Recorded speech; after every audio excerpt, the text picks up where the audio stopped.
Bueno, les decía, esta clase por ser eminentemente teórica, nos toca, aparte de discutir, hacer algunas lecturas comentadas. Estamos en el desarrollo ya, como quien dice, del segundo bloque. Y vamos a ver algunos aspectos generales de la educación, específicamente en lo que es Guatemala. Y como poco a poco vamos llegando hasta lo que actualmente somos. Entonces, tenemos acá un poco sobre la división histórica de Guatemala, la importancia de la historia, de la educación. ¿Qué importancia ha tenido la educación en el desarrollo de nuestro pueblo? Entonces, por acá está una pequeña introducción en donde dice que la historia de la educación se convierte en una posibilidad de retornar con perspectivas contemporáneas a las formas primigenias y posibilitadoras de los discursos y las prácticas pedagógicas. Asimismo, permite a las nuevas generaciones mostrar cómo se configuró lo que hoy entendemos como lo educativo y como lo pedagógico. La historia de la educación comprende las teorías, métodos, sistemas de administración y situación de las escuelas desde la antigüedad hasta la fecha actual, hasta el presente.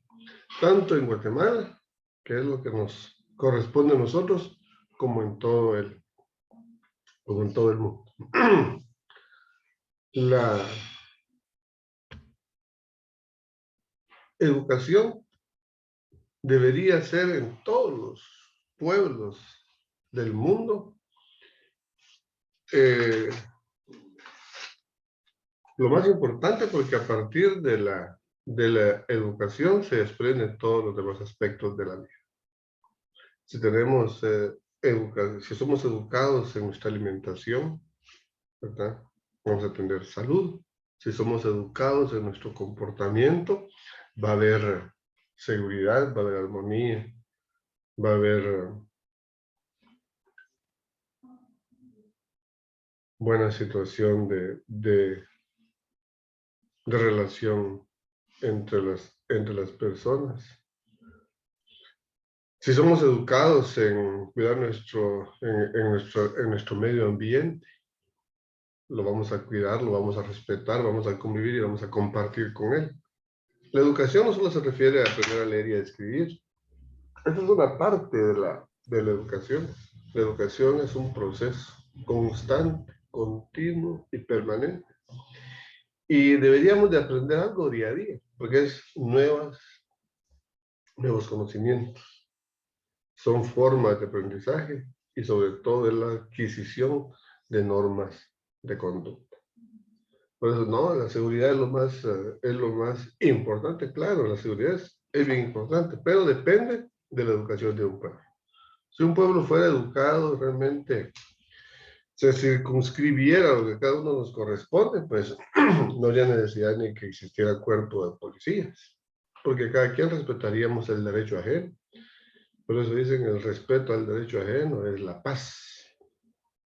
La paz no es la ausencia total de un conflicto. La paz es la aplicación del más alto grado de justicia. Si hay justicia, hay paz. Si no hay justicia, pues no se puede establecer la paz. Por eso la educación, yo lo sostengo, es la base fundamental para el desarrollo de todos los pueblos. Y como la educación está en todos los aspectos, como yo lo decía, usted no es el simple hecho de leer, el simple hecho de escribir, no, que es la forma de cómo nos conducimos, la forma de cómo nos comportamos. y la forma de cómo nos relacionamos con nuestros, con nuestros semejantes. Es una pequeña como reflexión para ustedes.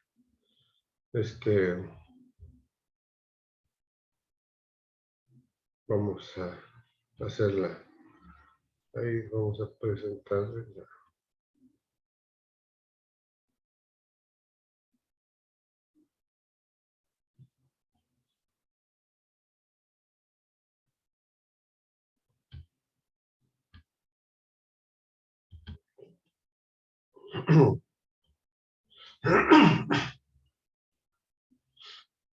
División de la historia de Guatemala. Importancia de la historia de la educación.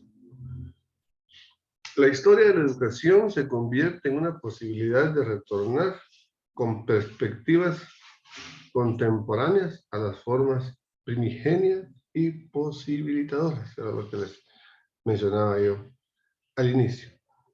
Y que dio lugar a una pequeña discusión.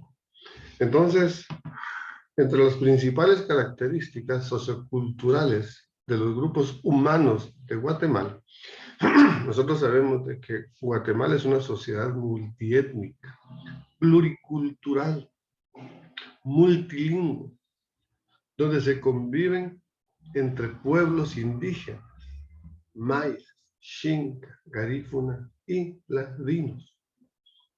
Esta extraordinaria riqueza cultural se refleja en 25 idiomas que se hablan acá en Guatemala, ya están categorizados como idiomas, 22 mayas, el idioma garífuna y el idioma xinca y el idioma español. Hay 22 idiomas mayas, antes decíamos lenguas. Son formas de comunicarse que tienen nuestros distintos grupos de sociedades en Guatemala y que forman parte de nuestra identidad de este país muy bonito centroamericano que es nuestro país, Guatemala. Imagínense ustedes un salón de clases con niños de diferentes idiomas, en donde los niños hablen quechí, quechiquel, pocomchín, achí, pocomán, español, garífuna, xinca, y el maestro tenga que ingeniárselas para poder compartir con este grupo la enseñanza. Cuando si se enseña en su idioma, se llega al corazón, no solo se llega a la mente, no que se llega al corazón. ¿Cómo podría un maestro en esta diversidad que nosotros tenemos llevar a cabo una educación de calidad, confiable y que sea aprovechable por los estudiantes? Guatemala es un país, y entonces el sistema educativo ha hecho todos los intentos por ir adaptándose. Dice que la educación debe ser en su lengua materna, en su primer idioma, el L1, ¿ves? El L2 es un segundo idioma. Para muchos, el idioma español es su lengua materna. Pero dice, bueno, aprendemos un L2. Y aquí en Jalapa se ve que en algunos establecimientos hay niños de diferentes culturas. Entonces, Guatemala es un país muy particular. Guatemala se destaca por ser un territorio en el que se desarrolló gran parte de la cultura maya. Y es que la cultura maya es una cultura muy, muy avanzada, científicamente, desde el punto de vista cultural, desde el punto de vista educativo. Los mayas ya conocían el cero, los mayas conocían de astronomía, conocían de arquitectura. Los mayas fueron una de las más grandes culturas de la humanidad, con un legado ancestral asombroso y de grandes contribuciones. Ya tenían conocimiento del cero. Ustedes saben que todo sistema de numeración sin el cero no vale. En cambio, el cero convierte el sistema de numeración que nosotros conocemos, infinito. Entonces, tenemos nosotros la dicha de haber pertenecido a una cultura maya. Estos pueblos indígenas sufren una situación de desigualdad y exclusión, consecuencia del racismo y la discriminación estructural que en la historia de Guatemala se ha venido viviendo. No se ve como una oportunidad de desarrollo, se ve como un atraso. Entonces todo eso ha venido a contribuir a que Guatemala pues, no esté en el lugar que le corresponde, de acuerdo a las capacidades que ha tenido.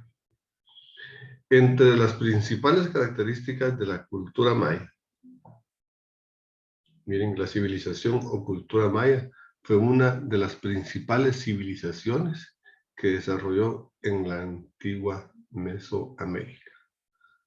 Cultura muy destacada por sus elaborados sistemas de escritura, sus sistemas numéricos y por el uso del calendario, así como por su impresionante arte y arquitectura. Las construcciones, las figuras, todo lo que hacían ellos lo hacían con un significado. A todo le llaman significado. Ellos hablaban de una cosmovisión, ellos hablan de una cosmovisión. A todo le dan vida. Ellos hablan de culturas ancestrales. Le dan vida a todo.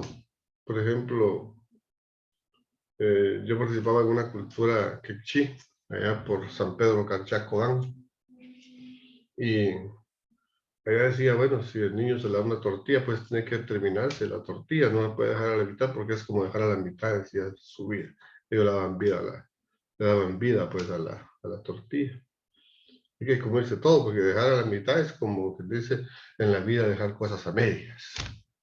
Ellos a todo le dan significado. La comida dejarla a la mitad, no. Si no se la va a comer ahorita, la guarda y se la come después. Y todavía eso se vive en algunos casos. A la mesa ellos le dan sentido, a las mesas donde comen, a las sillas. Ellos dicen, así como el ser humano necesita descansar, también lo que usamos nosotros necesita descansar.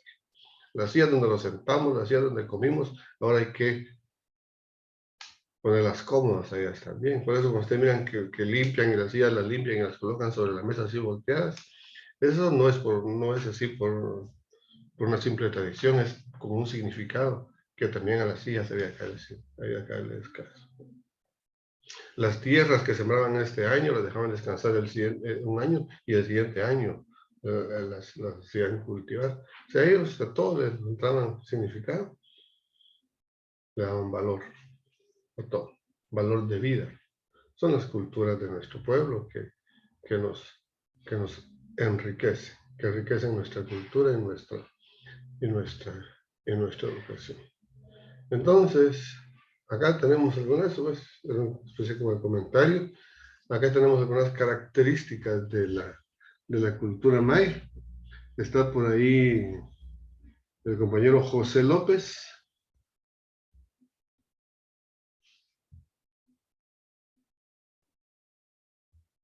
Para que puedan continuar con la lectura. Vamos a ver, José López. Sí, Va, José López. Pues le proyecto ahorita la diapositiva sobre las características de la cultura maya para que nos ayude a esta lectura.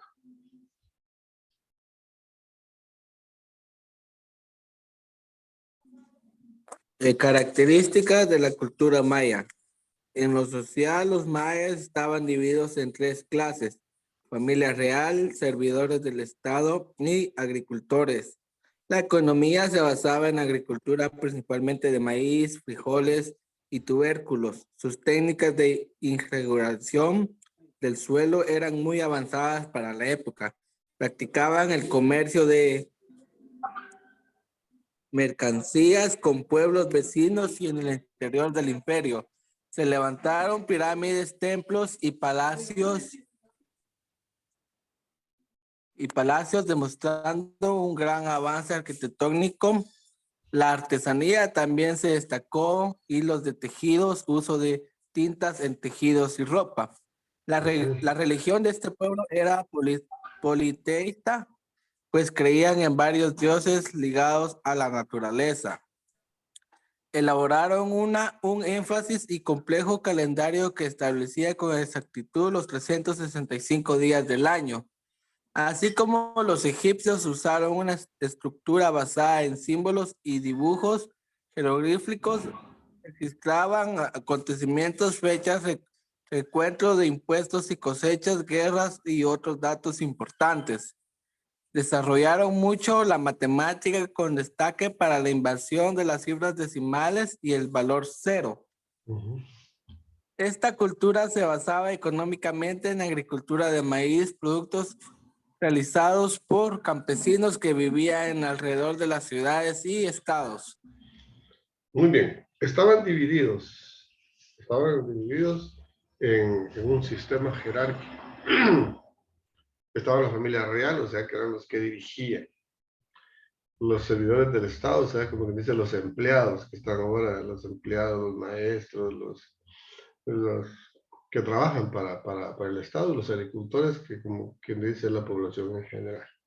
Tubérculos son, como dice las papas, la yuca, son cultivos que se dan bajo la tierra, la agricultura, el maíz, el frijol eran lo más importante para ellos.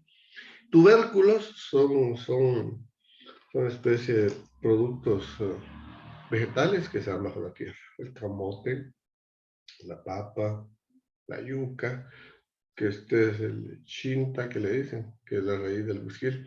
Todos los productos que se dan bajo la tierra, pues son los tubérculos, ¿no? Ustedes hacían énfasis en eso. Conocían ya sistemas avanzados de numeración, que tenían el cero, tenían un calendario de 365 días del año. Desarrollaron ellos conocimientos muy avanzados en arquitectura. Esas grandes pirámides que construían, que ahora pues no se explican cómo es que hacían para subir esas rocas a las partes más altas y todavía no tenían maquinaria para el efecto. Ellos ya conocían de algunos ordenamientos de datos. Ellos hacían estadísticas, porque miren, dice, ya tenían recuentos de impuestos, de cosechas, hombres para la guerra, otros datos importantes, acontecimientos. Todo eso ellos pues ya lo tenían ordenado, era una cultura muy avanzada. Total de cuando vinieron los españoles, lo que existió acá en América, en Mesoamérica, fue se puede decir, un encuentro de dos culturas. Aquí había una cultura avanzada. Cuando los españoles se mezclaron con las mujeres de acá, pues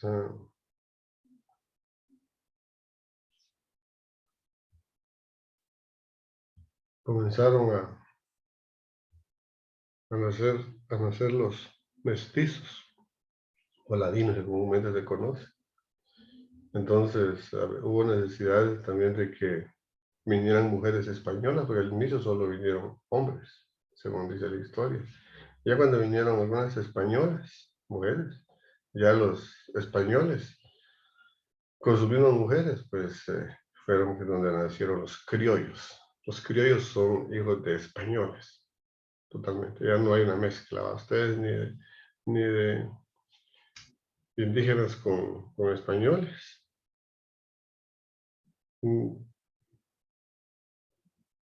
Entonces, eran los criollos. Los indígenas eran puros. Los ladinos son una mezcla, ¿sí? Ustedes, una mezcla entre indígenas y españoles.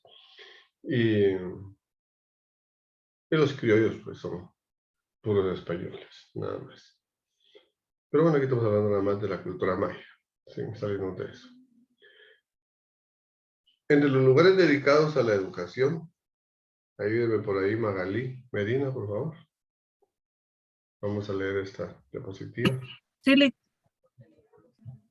Lugares dedicados a la educación. Ilustración de la ubicación de los mayas en México, Belice, Guatemala y Honduras. Se distribuyeron en todo eso. Diga.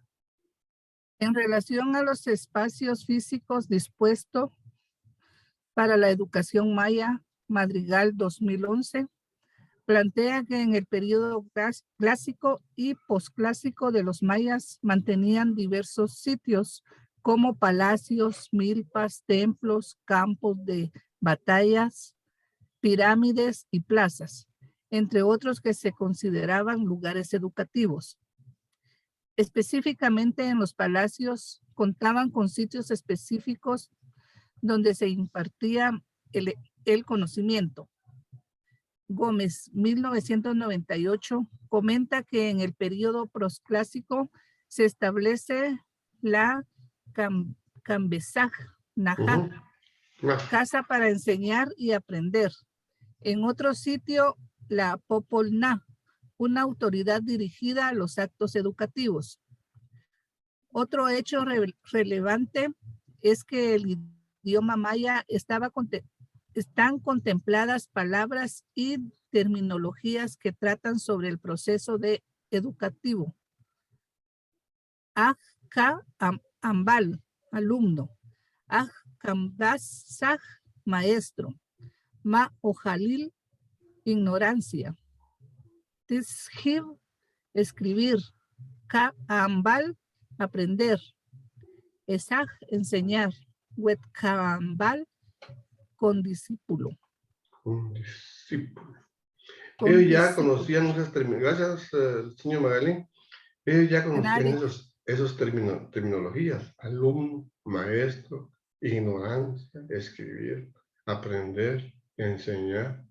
Con un discípulo, o sea, un discípulo es mi condiscípulo, o sea, que estoy discipulando, estoy enseñándole a alguien. Al inicio, los espacios para enseñar era cualquier lugar, en cualquier espacio se podía enseñar, y poco a poco fueron destinando sitios específicos donde se impartía el conocimiento. Pero los mayas, o sea que estos son esos libros, o sea, Gómez, 1998, ¿verdad? Madrigal en el 2011, ellos escribieron ellos escriben algo sobre lo que es la historia de lo que es la educación. Miren, en el tiempo ya del periodo posclásico, ya se establecen algunas terminologías, inclusive en algunos escritos, ¿verdad? El Popolná, ¿verdad? El Popol Vuh, todo eso ya existían escritos sobre la importancia de la educación. Eso pues es la historia de nuestra cultura maya y cómo ellos venían ya poco a poco dándole importancia a lo que es la educación.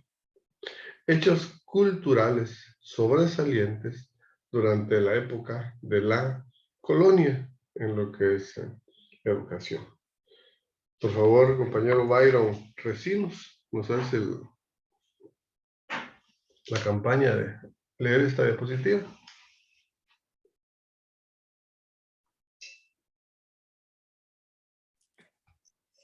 Hechos culturales sobresalientes durante la época de la colonia. La época colonial es un término que se refiere a la colonización del territorio guatemalteco y de sus habitantes indígenas por representantes de los reyes de España. Como parte de su proceso de colonización en América, la colonización o la época colonial, por tanto, va desde la conquista de Guatemala en 1524 hasta la independencia de Guatemala en 1821. Es que ahí el descubrimiento fue uno, fíjense ustedes, la conquista fue otra y la independencia fue otra. Son hechos totalmente aislados, ¿verdad? Y el tiempo de la colonia es la que se dio desde el tiempo de la conquista hasta la independencia, para que nosotros tengamos claro eso. Sigamos, por favor. Vaya. Pedro de Alvarado fue el iniciador de la conquista y por eso recibió después el nombramiento de adelantado y capitán general de la provincia de Guatemala. Cuando ya esta provincia comprendía un territorio mayor que él tenía en 1524 y gobernó nominalmente como tal de 1527 a 1541. Fue una guerra la que existió entre los nativos de Guatemala con los españoles por el dominio, por el poder, por el dirigir esta región, que antes pues eran regiones unidas, todo Centroamérica, ¿verdad? Entonces, y parte de México y Belice era parte de Guatemala. Sigamos, compañero. La primera ciudad de Santiago, fundada por Alvarado, no permaneció mucho tiempo en Iximché. El 22 de noviembre de 1527 fue trasladada al Valle de Almolonga por Jorge de Alvarado. Ajá. Hermano Pedro Alvarado, sigamos. El 11 de septiembre de 1541, después de varios días de lluvia y cuando acababa de llegar la noticia de la muerte del adelantado, bajó del vecino volcán de agua una correntada de lodo, piedras y árboles que arrasó la ciudad, causando muchas muertes. La nueva capital se asentó el 10 de marzo de 1543 en el Valle de Panchoy, lugar donde está la nueva ciudad de Antigua Guatemala. Exactamente. Bien, de Guatemala pues ha sido trasladada a varios lugares, lo que es la antigua Guatemala, ¿no? Ustedes estuvo en el barrio seguidamente, miren, ahí fue donde el volcán de agua hizo erupción, una correntada de agua pues que se llevó a la ciudad y hubo mucha gente que murió, dijeron no, aquí no está bien la ciudad, busquemos otro lugar más adecuado, que fue donde actualmente se encuentra ubicada la ciudad de Guatemala, que es en el Valle de Panchoy, primero estuvo en Almolonga. Inclusive el Valle de Monjas fue, dicen, según la historia, que fuera una de las posibles alternativas de la construcción de la nueva capital. Si ustedes se dan cuenta, Antigua Guatemala tiene muchas características similares a la ciudad capital, cómo está construida la catedral, el palacio, el portal del comercio, el parque, en pequeño, pero sí está, ¿verdad? ¿Sí? Entonces Guatemala pues ha sufrido también varios cambios. Es parte de nuestra historia. Vamos a ver Lilian Nájera, ¿está por ahí? Sí, Nos va a ayudar sobre la diapositiva de la Fundación de Instituciones Educativas Elementales y su organización. ¿De dónde iniciamos? Démosle, compañero. la educación durante la época colonial en Guatemala estuvo a cargo de la Iglesia Católica y favorecía casi exclusivamente a los hijos de los españoles y criollos. En 1597, el anciano obispo Gómez Fernández de Córdoba y Santillán autorizó la fundación del primer centro educativo en Guatemala, el Colegio y Seminario Tridentino de Guatemala, para entonces otras instituciones similares llamadas seminarios tridentinos o seminarios conciliares. Habían tenido muchas dificultades para establecerse. Por ejemplo, el Colegio Tridentino de Quito había pasado a manos de la Compañía de Jesús y ya no formaba curas seculares menos de 30 años después de su fundación. El de Santa Fe, que fue fundado en 1586, pasó a los jesuitas en 1605, y el de Lima, que seguía abierto a pesar de la oposición del cabildo y las órdenes religiosas. En Guatemala, la fundación del seminario de Nuestra Señora de la Asunción fue rápido y relativamente fácil.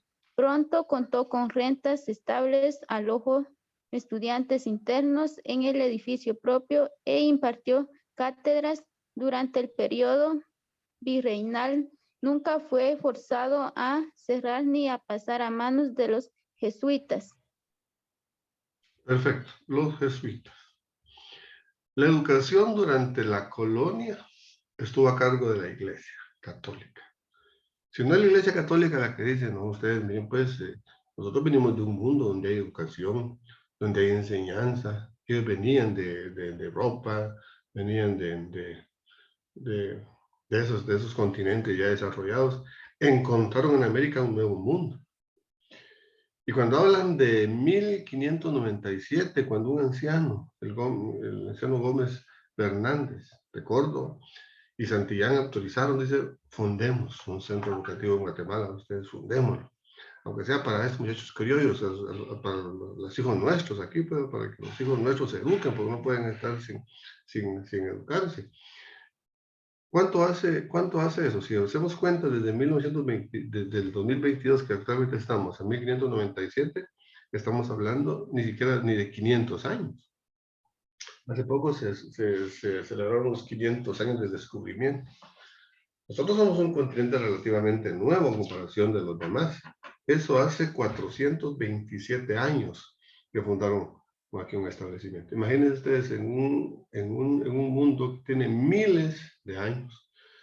Si hablamos de la historia de Jesús, solo Jesús partió la historia. Estamos a 2022 años de la muerte de Jesús. Porque ahí se partió la historia. Hace 2022 años. Vamos más de 1500 años atrasados en lo que es educación. Desde que Jesús murió. Sin embargo, Jesús vino a partir de la historia, pero la historia viene desde mucho más antes. Cuando se habla de los griegos, se habla de los romanos, se habla de Sócrates, Platón. Ellos fueron antes de que Cristo naciera, de que Cristo muriera. Y aquí en Guatemala, el primer centro educativo se fundó hace 427 años. Miren qué diferencia la que nosotros tenemos y cuál es la razón por la que realmente nosotros estamos como estamos en esta situación. Y a pesar de ser un mundo nuevo, a pesar de ser un continente relativamente nuevo a comparación de otros, tenemos un espacio totalmente contaminado, nuestros ríos que casi desaparecieron, nuestros bosques, nuestro aire está contaminado, nuestras ciudades están superpobladas. En otros lados, en Europa todavía hay ríos cristalinos que cuidan ellos su medio ambiente. Son ciudades mucho más antiguas que las nuestras, culturas ancestrales, grandes culturas. Los chinos, los griegos, los egipcios, los romanos. Entonces, y nosotros somos nuevos en haber sido descubiertos. El país donde nosotros vivimos es relativamente nuevo y no tenemos ni siquiera de 500 años de haber empezado lo que es la educación. Y así pues, podemos nosotros seguir leyendo, haciendo conciencia nosotros sobre que a pesar de ello, miren, nosotros hemos desarrollado las bellas artes. Existen escritores, existen poetas que han luchado y que han trabajado mucho por que en Guatemala se vaya desarrollando la educación de manera favorable y de manera eficiente para que nos ayude a que nosotros como pueblo nos desarrollemos. Se ha hecho mucho, se ha tratado de hacer, sin embargo falta mucho por hacer y esa es, como quien dice, responsabilidad nuestra de los que estamos inmersos en lo que es el sistema educativo. La Universidad de San Carlos, apenas si decimos soy miembro, estudiante y egresado de la gloriosa tricentenaria, 300 años tiene nuestra universidad. Decimos nosotros, es una universidad antigua, pues en Guatemala, pero en otros países, mis apreciados compañeros, en el viejo mundo, hay universidades que tienen miles y miles de años. Entonces, todavía estamos pequeños a comparación de otros países. Se ha hecho mucho, pero falta mucho por hacer. Y aquí queda una reflexión donde dice que el maestro deja huella para la eternidad. Por lo tanto, dice, nunca puedes saber cuándo se detiene su influencia. La influencia de la educación nunca se detiene. Aprendemos desde que nacemos hasta el momento que nosotros morimos. Brenny Ríos, ¿está por ahí?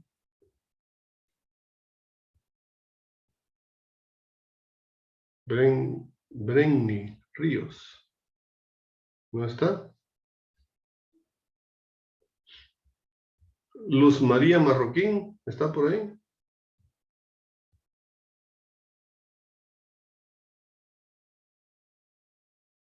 Sí,